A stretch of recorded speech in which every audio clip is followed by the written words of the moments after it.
Hello, this is Ryan Riccitelli with asnews.net, and we are podcasting remotely out of Royce Reid's Paradise Palatial Establishment, which is located on Punta Santa Maria? Punta Las Marias. All right, and this is the place where I stay every time I come down here. It's a private place, and Royce Reid, he's kind of a fixture down here. I've known him for years, and we've done a lot of travel stuff together in Puerto Rico. He's shown me the sights. He's just one of the most hospitable people that I know down here. And why don't you introduce yourself, Royce, and tell everyone a little bit about who you are and a little bit about your background. Hello, everybody. My name is Royce Reid. I've been down in Puerto Rico for about 7 years now, living on the beach right in San Juan, about 2 hours out from Shacks and the west side, where we do a lot of kiting also. Originally from New Zealand, lived there till I was about 15, and started traveling to windsurf to Hawaii. Spent about 12 years living out there, and semi-pro, did all the contests I could get a hold of. After about 10 years of doing that, I started doing some judging for the PWA. Traveled around the world windsurfing before I started kiting. Tried kiting a couple of times in Hawaii. Got sick of the crowds, and moved out to Puerto Rico to see how much better it was out here.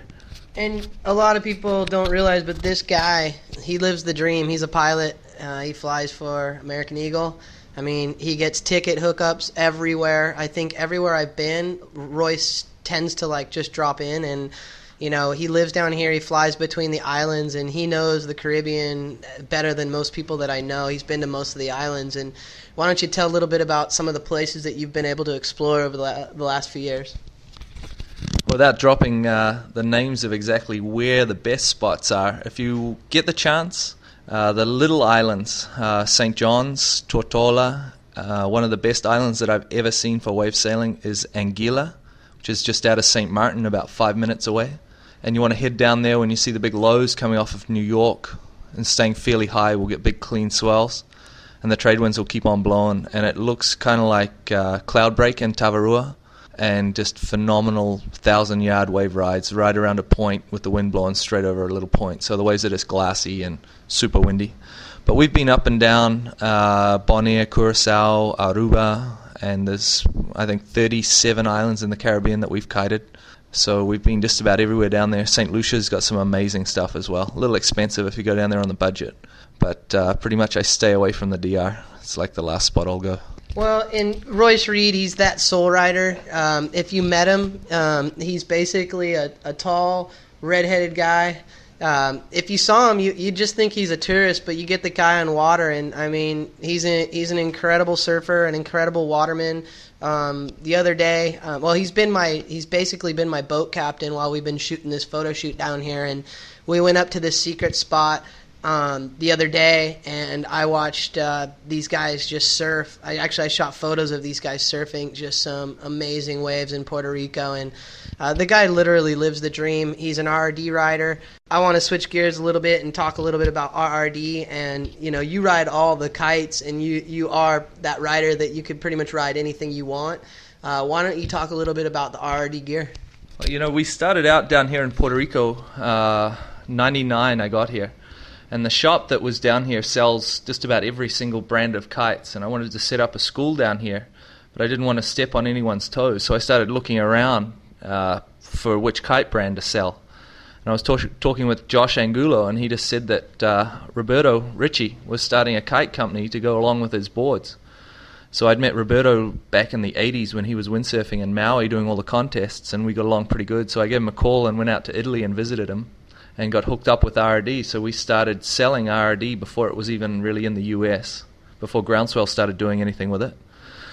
And we started doing wave contests all over the place in Puerto Rico. And the RRD stuff, I really like it. It's had, like every company has a bad year once in a while, and RRD, the air-type kites sucked. But once we got rid of those, the design went to Simone Vanucci, who's an Italian crazy man.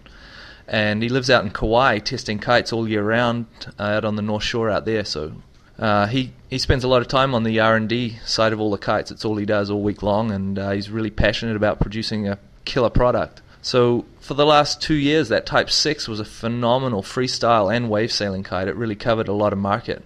And we were selling it to people that were beginning as well as really good riders. And this year they've got a little bit more range. They've got a ZHR, which is more of the freestyle, hang time, really smooth, light loading kite, which we sell that to our beginner riders, and you could sell it to a pro rider, no problem. He'd love it. Then they've got the Type 7, which is less of a high aspect, but still a freestyle kite.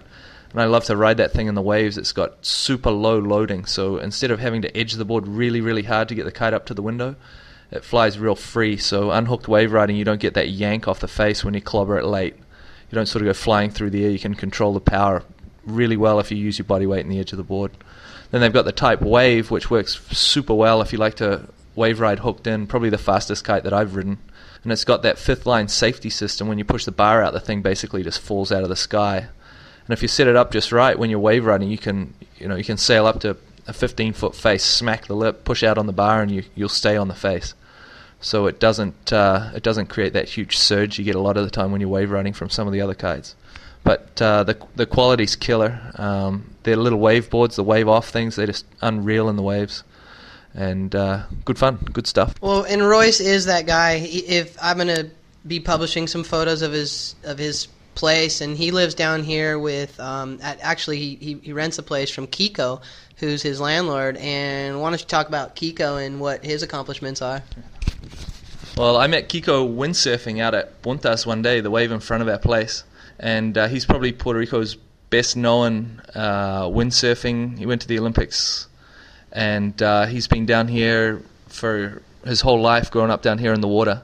He started windsurfing back way before, like when we were all little wee kids, and he got to the Olympics, the Pan American Games. And he's probably Puerto Rico's most decorated windsurfer by far. And still, some of the old boys that I know from way back in the day, they remember him, trying to beat him. Alex Aguirre and Greg Aguirre remember him. And every now and then someone will show up, and you're sort of like, hey, who's that? And it'll be one of the old-time long windsurf boards before even the windsurfers really started getting big. And they'll have competed against him and remember him. And there was, we bump into guys like this Cuban guy came out the other day. And Cuba back in the day, he went to the Olympics, and everybody else had harnesses, and this guy didn't have a harness. So he's out there doing the Olympics with Kiko, no harness on his board, and Kiko's like, what are you doing, man? Here. And he gave him one of his spare harnesses, and the kid from Cuba, he comes back here, made it huge. He's worth, not quite billions, but definitely hundreds of millions. And he comes back and hands Kiko back his original harness and a pair of sunglasses that he gave him from the Olympics back in the 70s. So Kiko's a super cool dude. Very lucky to be around him. And Kiko's place here, I mean, the guy has the most, it's basically a man heaven. The place is located right on the beach. They've got a boat lift that they can load in and out the dinghy. They've got an air pump here. So when we come down here, we've been coming down here for, like I said, about 5 years now. This is the place we stay. I'm lucky enough to say that I get to stay here. It's Puerto Rico is a place that a lot of people have misconceptions about. It can be a dangerous place, but it's no more dangerous than New York City or LA or some of the bigger urban areas. And the key is this little area on I don't know if it's called Ocean Park or what they actually call it. I think they just call it Punta. There's just a really cool kite scene here, and Royce and Kiko have been very instrumental along with the Vela Uno guys to build this area as a windsurfing and kiteboarding spot. And if you're coming down here, you definitely want to stop by Kitesurf PR or Vela Uno. They got a lot of great information. They can direct you to the right places to go ride. I think it was about 4 years ago we did a story down here. This was in the early days of Andre Phillip and Corky Cullen, Top Hat, Felix Pivic, and we all came and crashed on your couch, or actually we just kind of raided your pad. We had Ryan Rawson down here too. That was when Ryan was really blowing it up in the kite scene. And why don't you talk a little bit about that? That was mayhem, and instead of staying home and watching it, I actually went to work like every night I could to get away from the boys. They came down. We had okay conditions, not epic, but we got some good waves here and there, and the boys made the most of the nightlife. And if you come down this way, I think staying in San Juan is key. You sort of get out into the country a little, and you get away from the city. You're only about 2 hours away, but But if you're out there and there's no wind or no waves, then there's no nightlife either. So if you get out this way, definitely over the weekend at least stay in San Juan. So you're here Thursday, Friday, Saturday. And those boys, they went crazy in Old San Juan. There's still garbage men that remember Hat going around on their route, picking up trash with them one morning when he fell asleep on the beach and woke up to them picking up trash beside him where he was sleeping. He scrolls back into my house at about 10 o'clock smelling like he'd slept with some dead mongrel on the side of the road, but he'd been wandering around picking up trash with the local Puerto Rican guys. Of course, you can imagine Hat not even being able to speak a word of Spanish, trying to say what he was doing to these guys whose living is to ride around on the back of the truck and pick up refuse. And there's Hat with his top hat, his flip-flops, running around picking up trash with him. He didn't smell very good when he came back, that's for sure. And just a word of advice, if Felix is staying at your house, check the bathroom before he leaves. Well, and this place has been, a historical place in kiteboarding. Puerto Rico's been covered time and time again, but I truly believe that we were some of the first to explore this place and actually put it on the map in terms of an editorial, in terms of a magazine feature. And like I said, we just keep coming back every year. Puerto Rico is an insane place, and if you guys are looking for a place to come and just travel and you don't want the dramas of having to deal with customs and all that stuff, you can pick up a really cheap flight over here. The people are just incredibly nice. The women are incredibly beautiful. The food, everything. It's an experience here. It's if you look at a map, look at where Puerto Rico is located. It's very central in the Caribbean. And, again, if you have any questions or if you have any concerns of what you might need to bring, Royce is a great person to contact, and I'm gonna tan this over to Royce and let him drop some bombs on some of his contacts. All right, to get hold of us down here, the easiest way is email, and it's just kitesurfpr, like kitesurf, and then Puerto Rico PR @hotmail.com. And you can just drop me a line. I reply to everybody's emails personally, and I do send an attachment with all the information about hotels and where to get your rental cars and the best places to eat and whatnot. And just a little reference for Puerto Rico. I lived in Hawaii for 12 years, and I can pretty much live anywhere I want in the Caribbean. I could go down and hang out in Coche or wherever. With my job, it makes it easy for me. And I left Hawaii because of the crowds. And while Ryan was here just the other day, we were sitting in the middle of a 3.5 million population city, or island rather, and I was out there kite surfing some of the best waves I've ever seen all on my own for a couple of hours with a couple of surfers. So I'm right in the middle of town on the outside reef out there. If you're a good kiter, there's some of the best waves you'll ever see. And if you're a novice on the inside, the lagoon's super safe, big long beaches, and not too much to watch out for. So the sideshore winds blow all year, except from August through November. Usually we sail December and the rest of the time, and we're down here to make sure that when you get down here it's safe and enjoyable. So we'll teach your friends and your girlfriend while you're out there kiting in the waves if you want. Well, I'm sad to say that this concludes my trip here to Puerto Rico. I got to jump on a plane in about an hour, and looks like the swell's up and the wind has been blowing almost every day down here. So I want to thank you, Royce, and like I said, definitely use Royce as a resource. He's a great person, and he's got a lot of great information on all the islands down here. So anyway, thanks a lot, and we'll be talking to you soon. Hello, this is Ryan Riccitelli with asnews.net, and we are podcasting remotely this week out of Puerto Rico. We're doing a special show out of the patio of Antoine Jaubert and Julie Simsar. And we also have Davey Blair down here who's been following me around, and he's crashing on the couch. Came down here to shoot a travel story and to shoot some photos for Liquid Force. And yeah, the week's been pretty good. So I'm going to pass the mic around and let everybody introduce themselves. And it's kind of early. My name is Davey Blair. I'm here from Charleston, South Carolina, living in Hawaii, chilling with my friends from the old Chucktown, Antoine and Julie. Hi, Antoine Jaubert from France and living in Puerto Rico now, kind of traveling all around the world. Just enjoying the wind and surf in Puerto Rico year-round. Hi, my name is Julie Simsar. I'm from France and Turkey. Same, just chilling in Puerto Rico, riding every day and enjoying life. Well, so we're down here. We've been down here for a few days. I've been down to Puerto Rico several times, and most of the times it delivers. And, probably the best person to talk about, some of the diversity in the riding down here is Antoine, because that's what he does all day long. Him and Julie, Antoine and Julie, they've been dating for I don't know how many years, but every time I see them, they're like two peas in a pod. And their job is literally to find wind every day. So why don't you talk a little bit about the diversity of riding down here, Antoine? One of the great things about Puerto Rico is exactly the diversity of riding.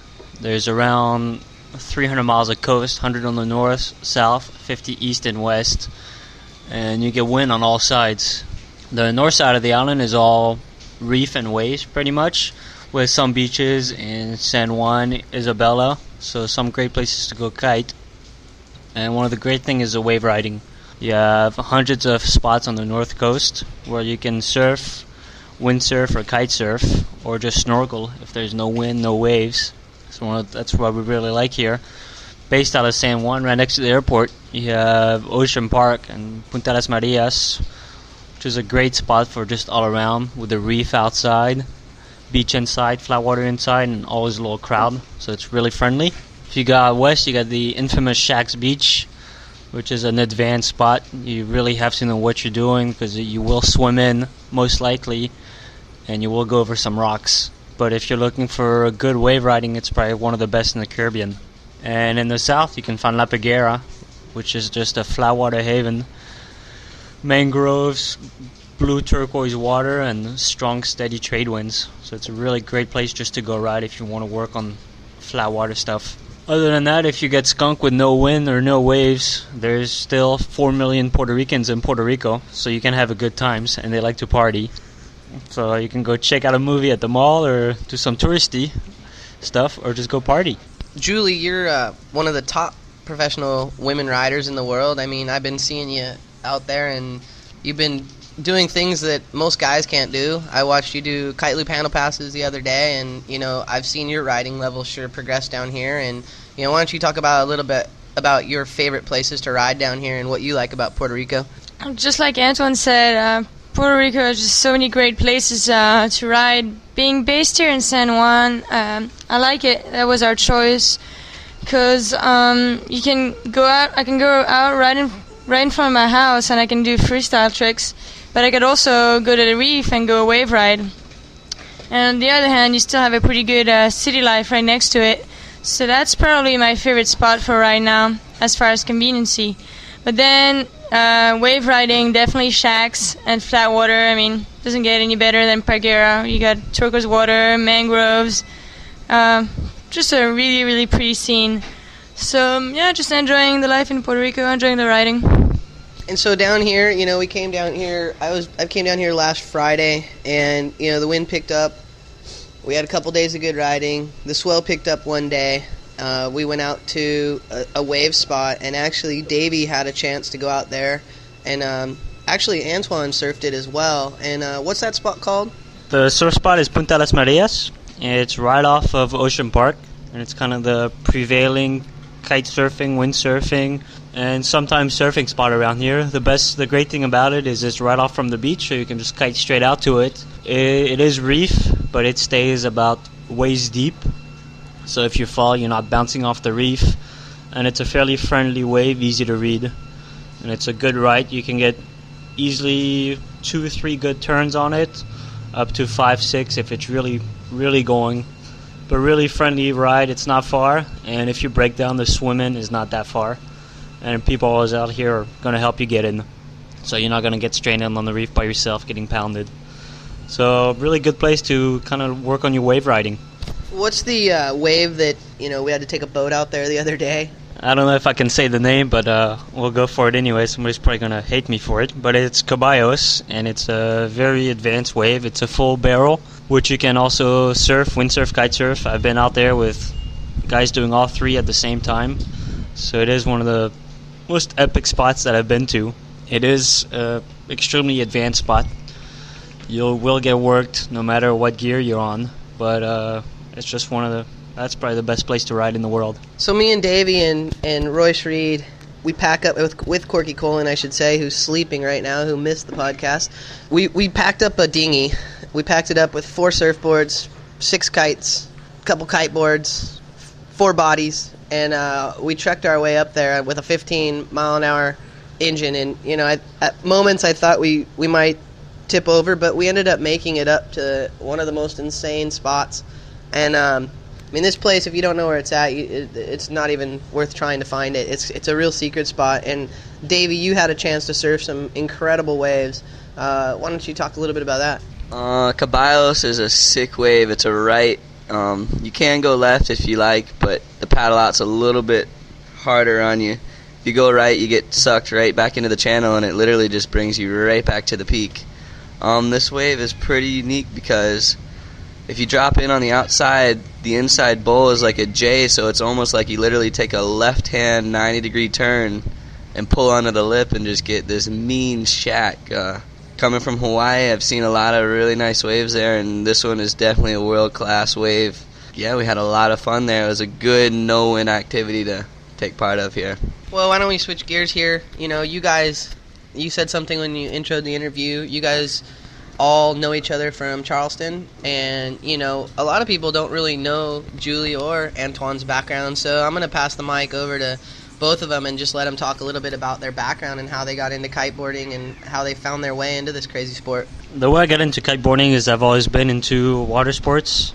I started sailing when I was a kid, surfing when I was 11, windsurfing when I was 11, and so traveling around, checking out all the spots in the world. When kiting came around, it was the sport I had to get into.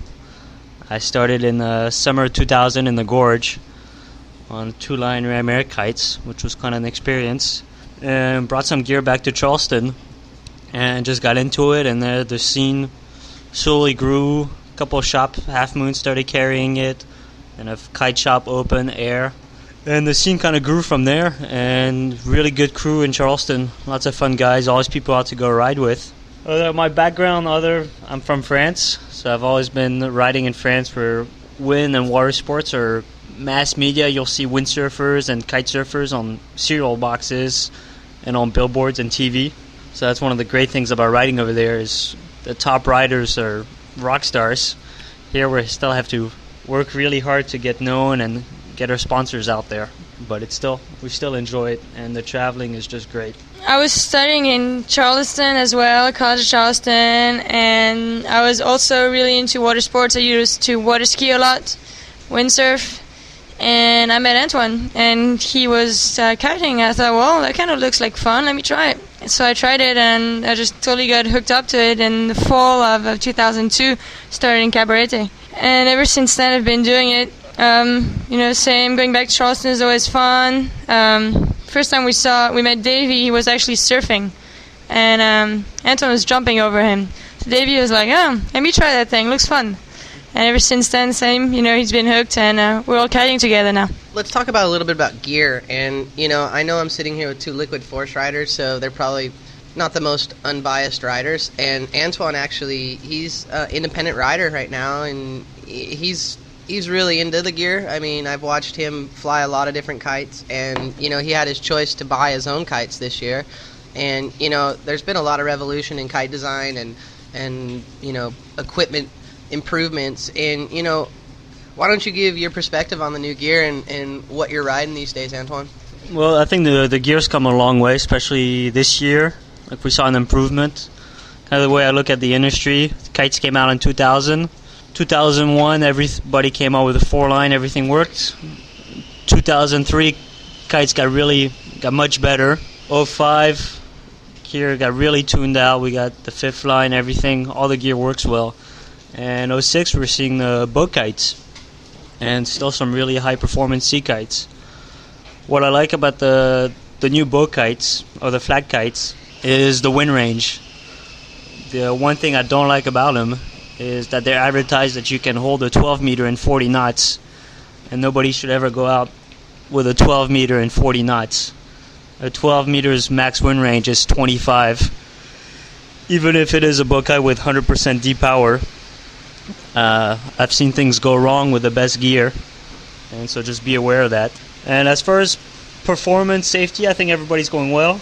I personally chose to ride a sea kite this year. I've tried some of the boat kites on the market, and I like a lot of the things, except I still have a problem with the bar pressure and kind of hard time just with their that you have to ride overpowered a lot of times to go upwind, and I tend to ride on the low end of the kites. I'll take my 12 meter and 12, 13 knots. And that's it. So as far as kites for me personally this year, I went with a Flexifuel Fusion. I've been familiar with Flexifuel for a while. I like the construction, the swivel on the bar, the grip, and all the gear just works great. So I'm really happy. And for boards, still faithful to the old Chronic kiteboards out of Charleston. Been working with Grant making boards for 3 years, and he does a really good board. Really fun to ride. And if you can't hear, it is raining cats and dogs, and also I think we have a saw going off next door, but you know what? That's the wonderful thing about podcasting. It's just like, this is real and this is live, and we're actually looking out on the ocean right now, and it looks like there's a swell that's hitting today. In the last few days, we've seen a swell hit, it dropped, it's come back up. We've now got, obviously, the remnants of the front of whatever drove these swells. And I don't think a lot of people realize, like, the lifestyle that these guys live. I mean, they literally live out of the bag. I've done it for almost 8 years now. And, I mean, it's a commitment to chasing the wind. And Davey Blair, I mean, we've traveled around the world together, from Dominican to Hawaii to Texas to California to Mexico. Antoine and Julie, I've seen them everywhere.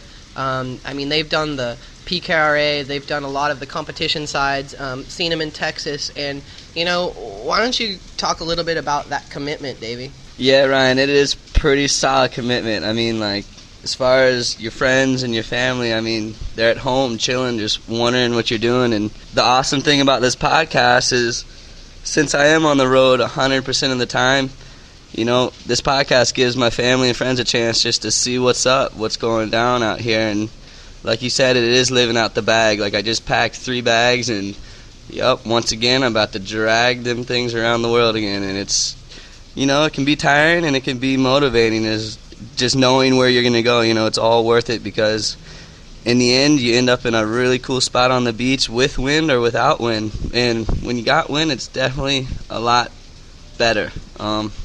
Like this trip, we experienced, what can happen as a pro kiter, chilling on the beach with light wind and trying to get stuff done. Other than that, though, traveling around this road, is nothing but opportunity, and you meet wonderful people, and I'm really enjoying it. Like, from here, I'm heading to California for 2 weeks, and then maybe to Vermont with a really nice friend, and from there, I'm just going to head back to Hawaii, and that's where I've ended up. Hopefully my friend's going to come back there with me. Reality is, I mean, a lot of people think it's just all about, the parties and hanging out on the beach. I mean, there is a lifestyle. I mean, these guys, they don't make a ton of money. They are definitely living the dream in many aspects, but, people don't realize what it's like to have to, pack all your kites, pack all your gear. I mean, and sometimes we complain, and sometimes we sit here and get frustrated with the fact that airlines are charging over rates, crazy rates on bags. But the fact is, I wouldn't trade this lifestyle for the world. And you have those bad days, but then it's mornings like this when you're just sitting around chilling out with some of the best riders in the world and just listening to them talk shop, and it makes it all worthwhile. And Julie, you're one of the top women riders in the world, and you've kind of you get on the competition scene, you do super well. You got on the podium at the Red Bull King of the Air. I've seen you do really well in just about any contest that you enter. What are your plans this year? This year, I plan to do a little bit of everything. Do a little bit of PKRA. I'm gonna try to hit Koche first, and then head to Europe for the KPWT in Turkey, Italy, and Greece.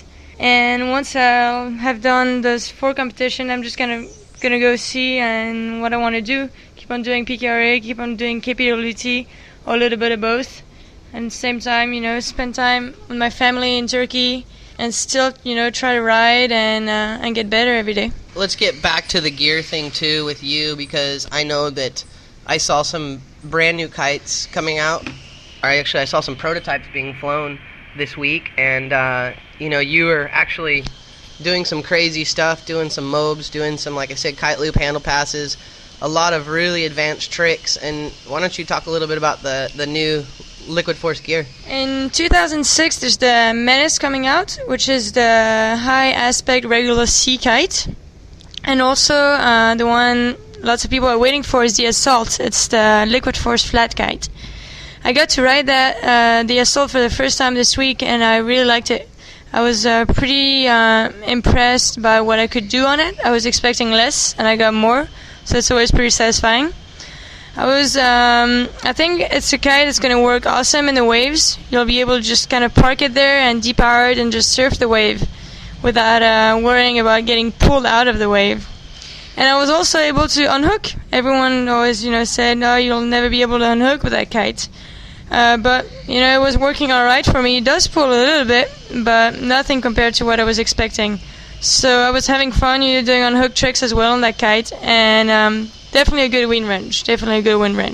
And you're a perfect person to ask. Like, what's your opinion between like a flat kite and a C-shaped kite? If you had your choice, literally, I mean, this is your chance. You don't have to. There's no sponsors around here. You can talk your mind on here. No one will crucify you for it. I've been flying sea kites for about 3 years now, and flat kite for about a week. So really, to give a better opinion, I think you could ask me that question maybe in a couple months when I'll have more time on the flat kite, because I only got to ride it a couple times. So I think I really need more time on it to be able to give an honest comparison. Spoken like a true team rider. Puerto Rico is a really cool place. There's such a cool crowd here, and I really wish we would have had more time and more wind to shoot a lot of the locals, because some of the local riders here are just incredible. This place puts out some incredible athletes all together, surfers and kiteboarders, windsurfers, you name it, skateboarders. I mean, people don't realize that Puerto Rico isn't like it was 10, 15 years ago. It earned itself such a crazy reputation, and when people say, when I tell people I'm going to Puerto Rico, they say, "Oh man, you better watch out," and the place is so dangerous. And this place is no dangerous than any other place that you would go, and it's actually one of the more beautiful Caribbean islands that I've been to. And Julie and Antoine, they've been down here for over a year now, and 2 years now. Why don't you talk a little bit about the local riders? The cool thing in Puerto Rico is you have a really good local crowd, and it is a friendly, fun crowd. Go out kiting, you're never by yourself, and the guys here and girls are just geared up on wave riding. That's the main. That's what they do. That's what they like to do. And from the surfers to the kite surfers, they're always in the waves, and you'll see some freestyle, and the guys like to jump, but the second they see a bump on the horizon, they'll go ride the surf. But just surfing around the island and kiting around the island, it's always a great vibe at the spots. People are joking around on the water, and it's just great to be out here. You can ask Davey, he was out with us the other day, and myself and some friends. And what do you think of riding with our little crew out here? Yeah, it's a good vibe, the surfers, like, as far as kiting and having surfers in the water, you always wonder, me being a surfer, you always wonder what they think about us holding on to these big things and riding the waves in them. And out here, they smile and they give you the shaka, and they're, like, stoked to see you riding the wave with a surfboard. And even surfing out here, we had a whole crowd. I mean, this break we went to was uncrowded, but the two dinghies we brought with 8 people, was instant crowd, but everyone was smiling and laughing, and every wave somebody would go for, they were just hollering and having a blast. So I think it's a good scene out here. It's a lot of fun to ride with these guys. And actually, I called down here a couple months ago, maybe a month ago, and Andy Herdman was down here. And they were over at Shacks. They were staying there, and it was one of the big swells that hit. And Antoine, you literally saved Andy's life, basically, as he claims it. And why don't you talk a little bit about that experience? Well, it was one of the bigger swells of the year. We probably had some 20-foot faces at Shacks. Like Tres Palmas, the big wave spot was breaking at 20, 25 feet, and the wind was good. Andy was out on a 9. I went out on a 12. And we're having fun. And all of a sudden, I look back and Andy's going down this wave, and the wave literally just swallowed his kite out of the air. And instantly, all 4 of his lines broke, and Andy was stuck on the outside. with 20 footers without a board or anything. So I ended up being able to get him, and since I was on a 12 meter, I had plenty of power to tow him back in. But then when I went back out, I ended up getting destroyed on the 20 footer, and I was stuck on the outside. So it was I had to do the swim in, and everybody was looking for me for a good 20 minutes. But luckily I made it in and safe. But that's typical Shacks. It's a great place to ride, and it was really fun to see Andy and those guys come out and catch a swell like that, because it was an amazing swell. Well, we better wrap this up, so I'm going to pass the mic around and let everybody give their shouts and props to whomever, and our thank yous or whatever. So why don't you...